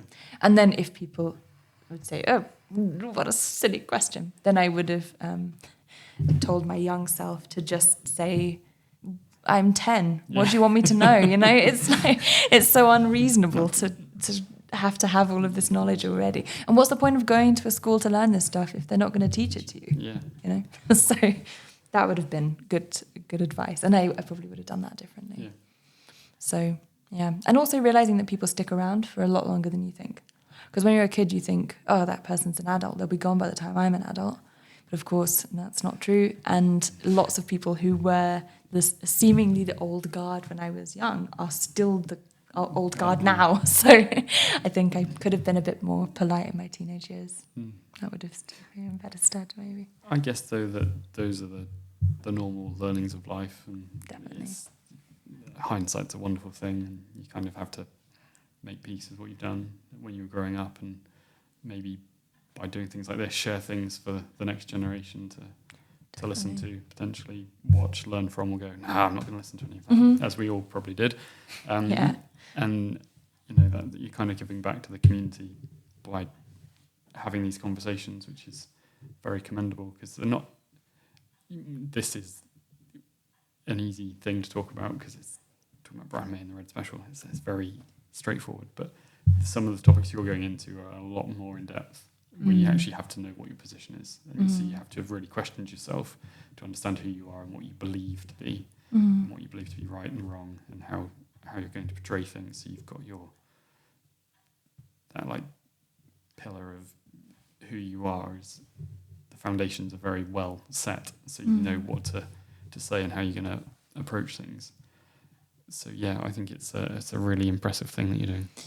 Well, I think it's stuff I think about anyway. So it's kind of, I feel like I'm kind of a shoe-in for something like this, because it's just, I think definitely coming from somewhere where you wouldn't necessarily have gotten into it. I mean, because I started at state school, and state school, we didn't have any, I mean, we had like a reception teacher who played a bit of guitar, but we didn't have a music curriculum. I don't know how much has changed now. Maybe a lot of things are very different, but it was only when I went to private school that I even had access to music. And it was only by chance that it was classical music. I mean, I spent a long time in my life thinking that I had a very middle, upper class upbringing, because classical music is full of that. It's very elitist. It's very, I mean, it tries not to be, or it talks about itself like it's not, but it is, because it's impossible to get into, basically, unless you just, I mean, there were so many coincidences that came together for me to end up in this world. And it was only when I was writing an article about class that I realized that actually, I mean, I grew up in a kind of working class area. I mean, you wouldn't say it now because the houses are so nice and lovely, but I guess it's kind of that, we shouldn't get into it, but it's that kind of, what do you call it, like movable, I don't know, like lots of people who sort of gained wealth by owning a home in a time when it was easier to own a home. So now you're kind of like you sort of move a little bit, and it loses all of its meaning. But but it still remains the fact that it's very difficult and expensive to get into music, and now that everybody has a phone, I think it's just such a good opportunity. And most people have a guitar. I really think most people do. I read a statistic once that there are 10 guitars for every person that's alive on Earth. There's that many instruments around. So like guitar is pretty easy to get your hands on, and I think it should be easier to learn. And So would we ever see a Rosie Bennet online tuition? Yeah, I mean, if you can stand me talking as much as I talk, then I mean, I definitely would want to, because I feel like there's a lot of misinformation. I mean, there is a lot of misinformation, full stop. And then there's a lot of misinformation about technique as well. I think a lot of the time we learn kind of imitatively. So we just watch what someone does, and then we think, oh yeah, okay, that's great, and we'll do that. And then people almost make methods out of seeing something. So we have a really good example of this in the classical guitar world, because Andres Segovia, who's one of the, like, they call him the kind of father of classical guitar, because he was the first person to really well, he's not, but I mean, he's famously the first person who played in like Carnegie Hall and stuff as just a solo classical guitarist.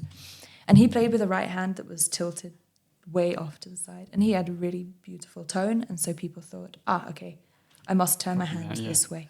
And actually, I was reading recently that what actually happened was when he was little, he fell off of a wall and he broke both of his arms. So his hands were naturally tilted in that direction. So it wasn't because he was searching for that tone. It was just a kind of, it was almost like a Django thing. You wouldn't look at Django Reinhardt and think, oh God, I must cut off my fingers. You know, but it's so, there are things like that exist in art, and there's no reason for them at all.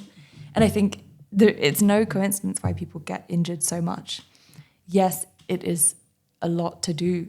When you're playing maybe 4 or 5 hours a day doing the same tiny little movements, there is a much higher chance that you're going to get injured than if you're playing like a song every day or something. But still, it's I think it is possible to go through your life not getting injured.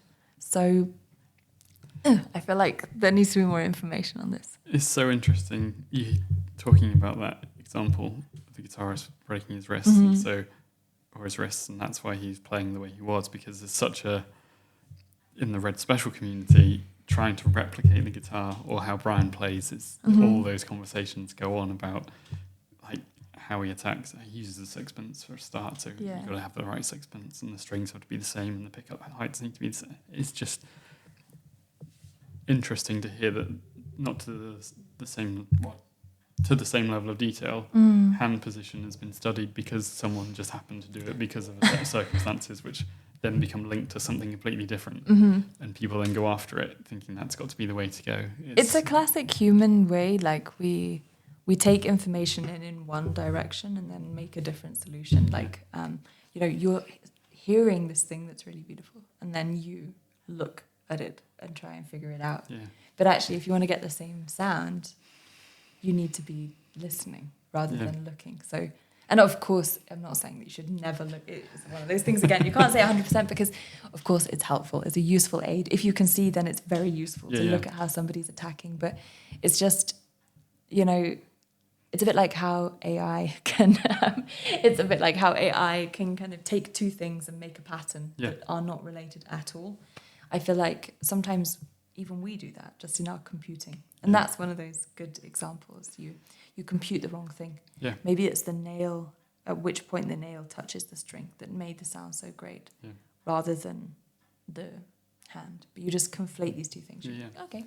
It's interesting though, because obviously, or not obviously, but I don't look into the world of classical music as much as I look into the world of the Red Special. But it's interesting to hear that there's nuances, that those sort of similarities bridge everything, not just definitely the world of it.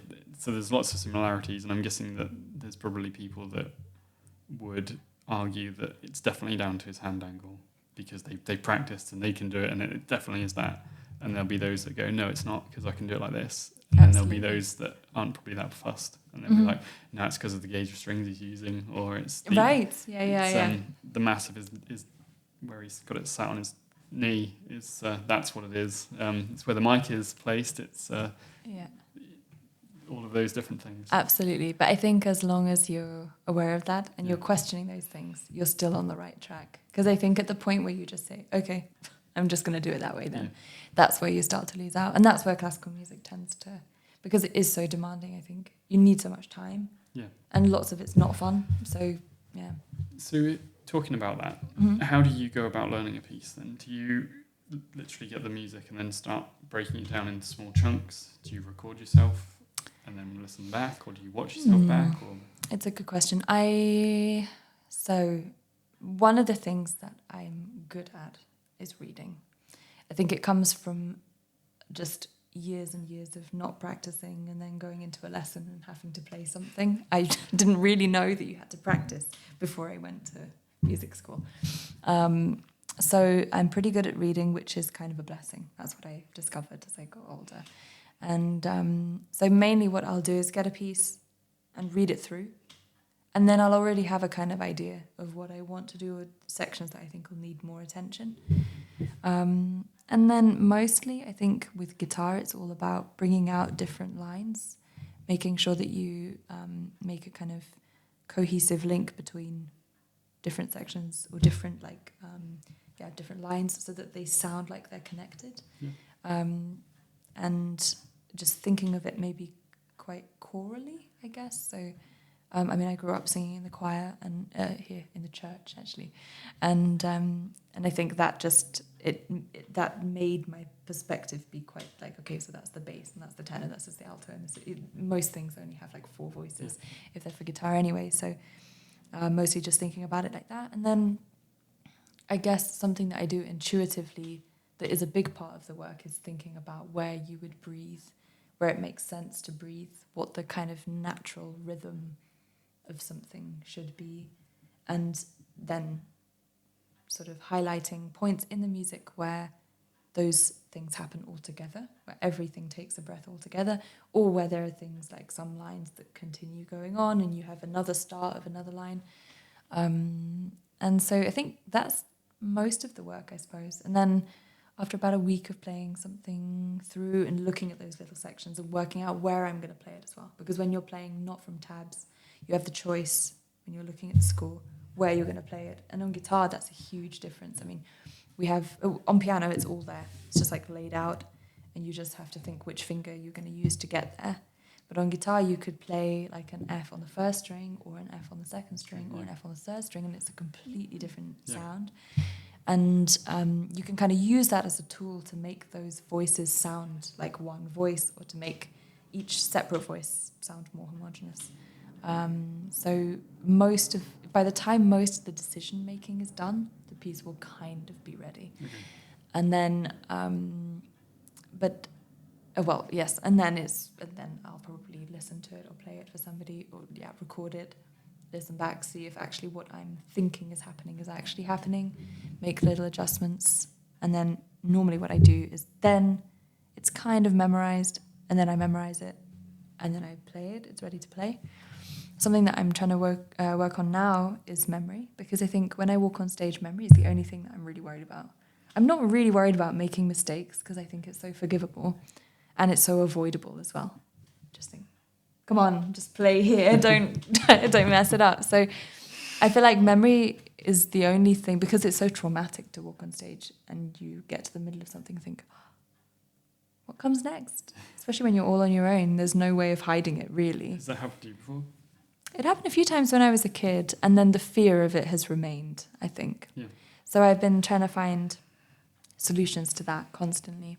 And before, I think I was doing it in a kind of rehabilitation way. So I'd learn it, kind of know it, but in the way that you might listen to somebody, or you might listen to like the church bells and you can sing along with them every day. But then when someone says, what's the song that the church, you think, oh God, I can't actually bring it to mind. Like I kind of need that.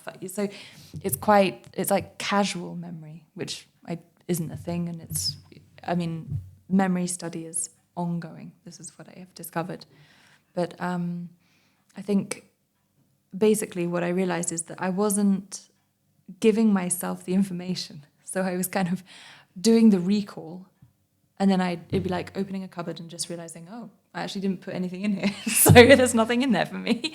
So now I've been trying to work on memory as one of the first steps, because I realized that if I learn something by ear, I'll basically never forget it. Because all of the information that I'm getting is from the fretboard. And then I'm looking at the fretboard. So it's kind of constantly reinforcing the memory that I already have.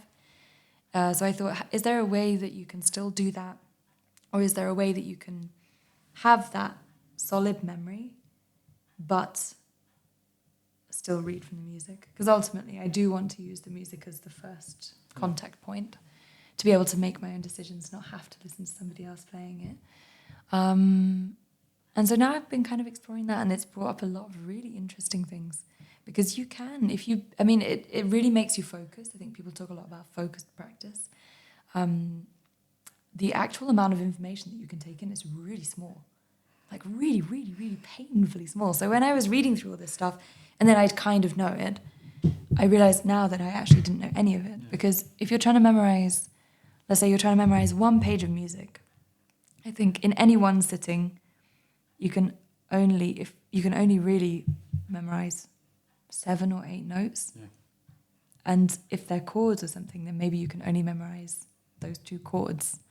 So what I've been trying to do is just look at the music, see what's there on the page in like the first bar, let's say, and then just play it and never go back to the music. Yeah. And just see.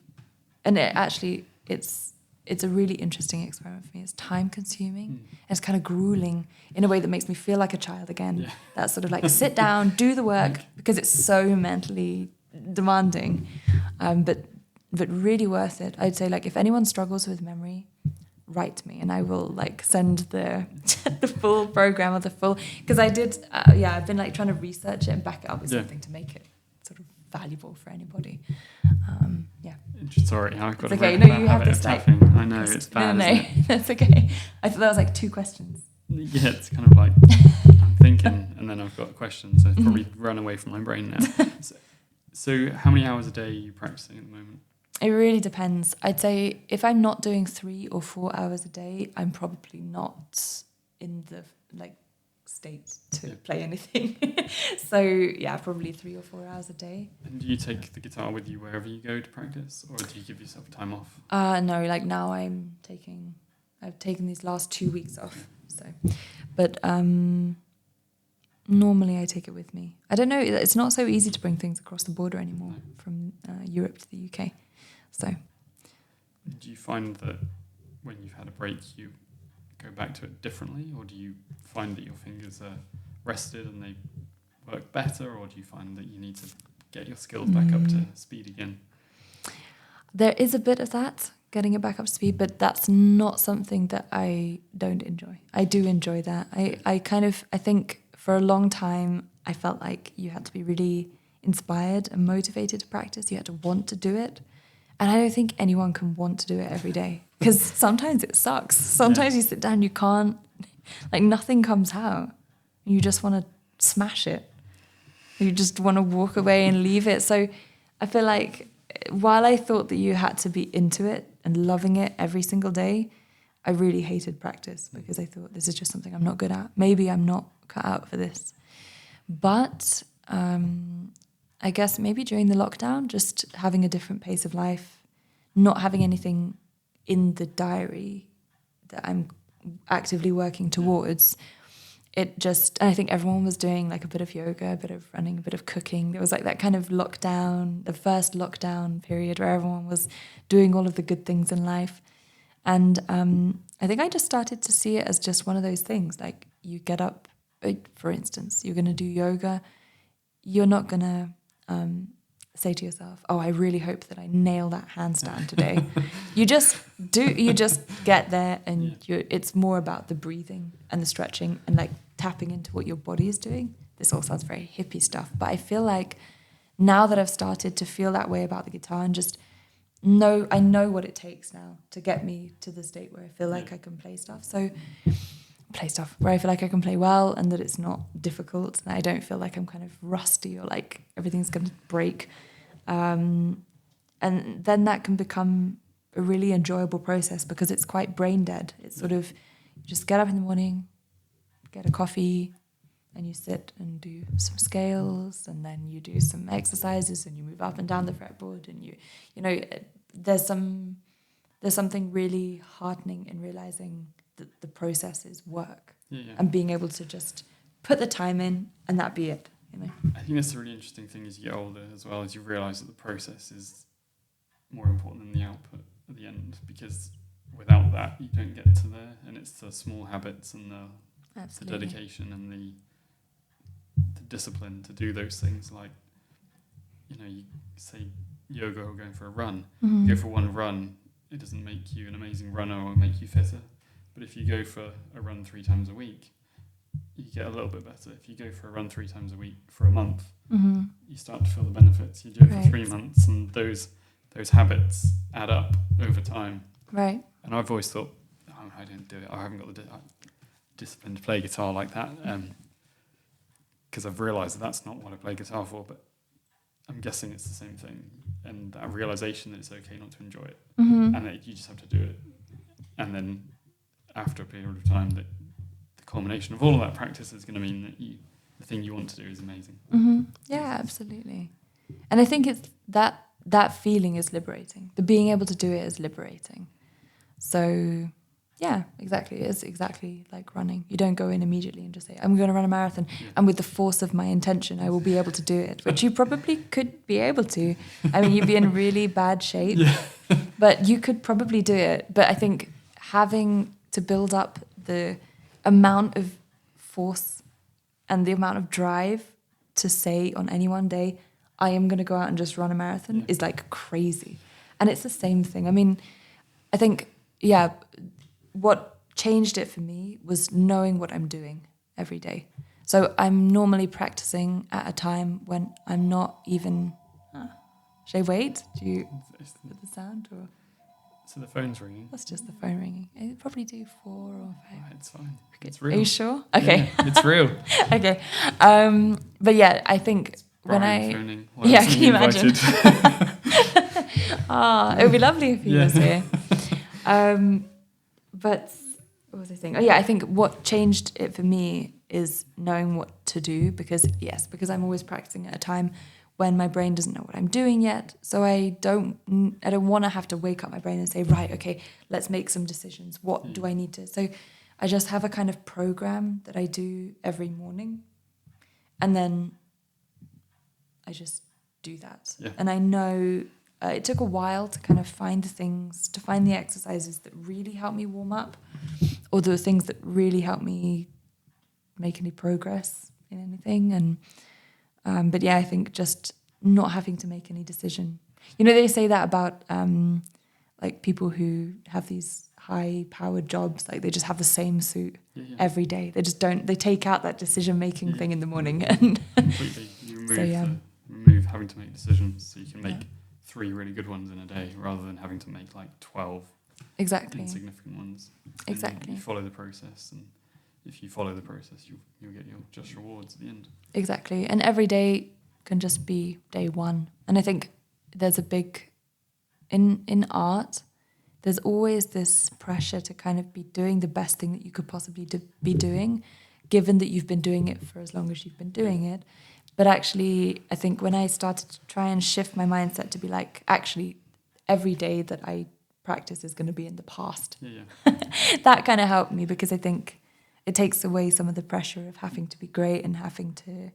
Yeah, it's just about putting the time in. And honestly, it really is... it's just a kind of...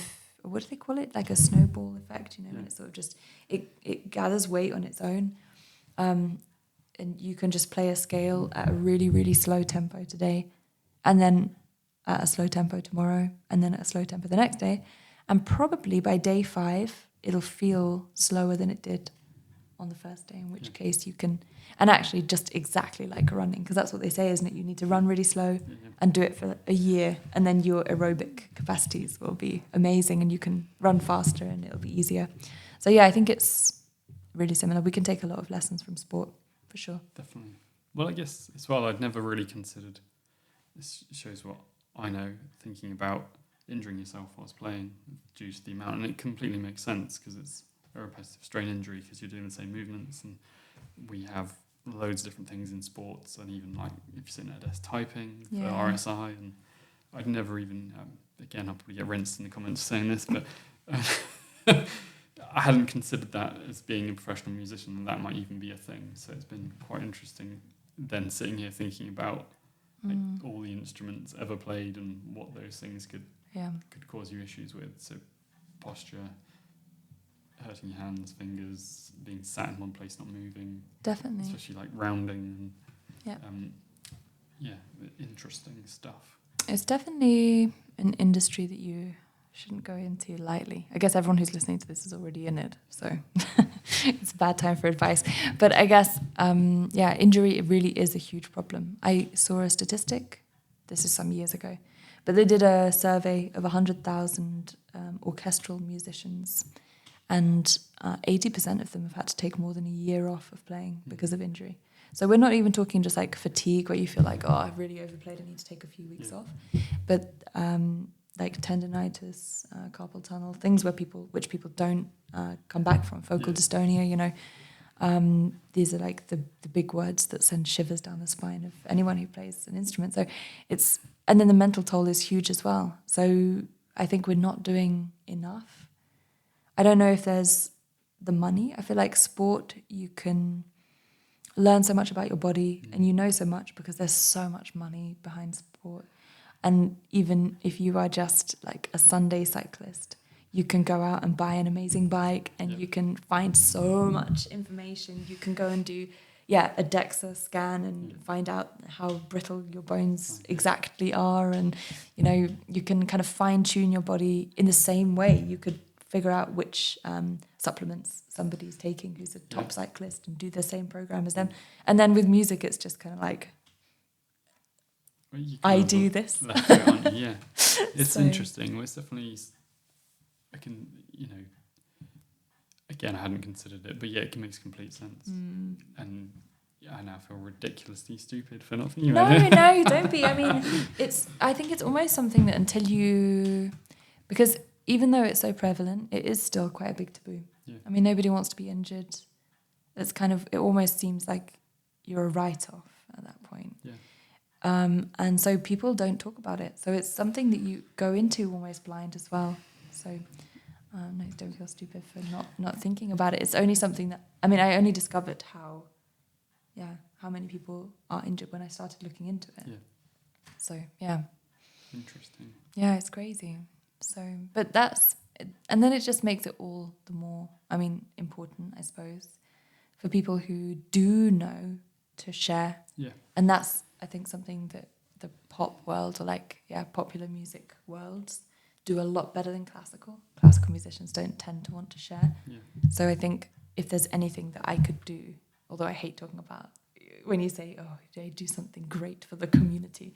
But I feel like if there was anything that I could do, I would love for it to be that, because definitely, sharing more information and helping people to just be better and have more fun doing what they do and be able to do it and not get injured so that they can have more fun doing it, because it can be really scary having to be taken out of the thing that you love and the thing that you associate with yourself just because you didn't know that you're like pulling your arm out and that's putting strain on your body. So, we're definitely, I guess, years away from having real data from musicians, but we can take some of the lessons from sport, I think.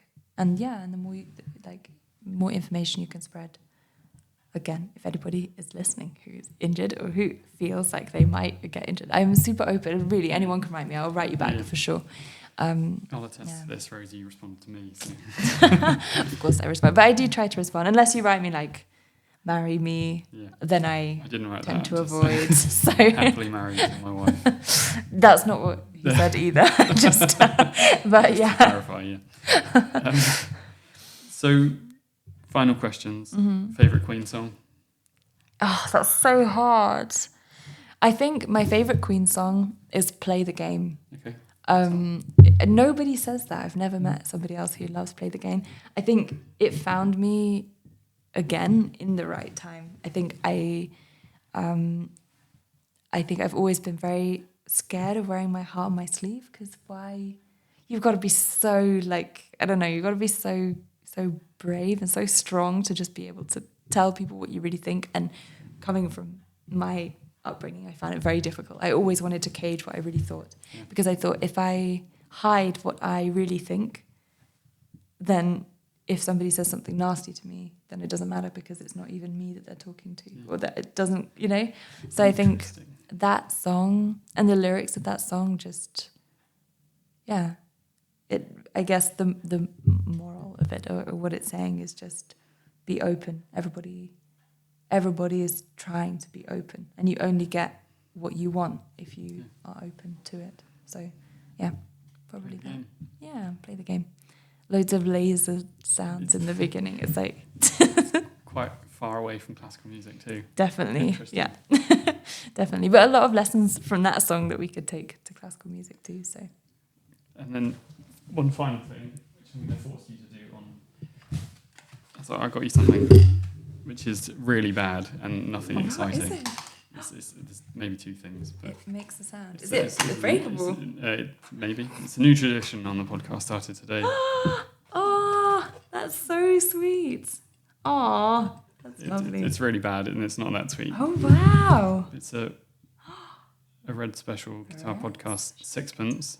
You know, I have one that Brian gave me when I was at his house. Did he give you one as well? He's got like a whole pot of them. I thought, oh, you must do this to everybody. He didn't. I should have got it out. That's fine. I think I got it upstairs. But this is lovely. I'll put them next to each other. And then a drinks coaster. Yes. But it also says on the back the date that we recorded the podcast. Oh, that's so lovely. So you I can will show it to the you can forever remember the day. Rosie Bennet. And you spelled my name right. There you go. Thank you so much. That's so kind. And thank you for coming all this way and talking to me. You're very welcome. Thank you for talking to me. Thanks for listening to all the classical music stuff. It's like I'm on a crusade. No, it's good. Thank you very much, Rosie.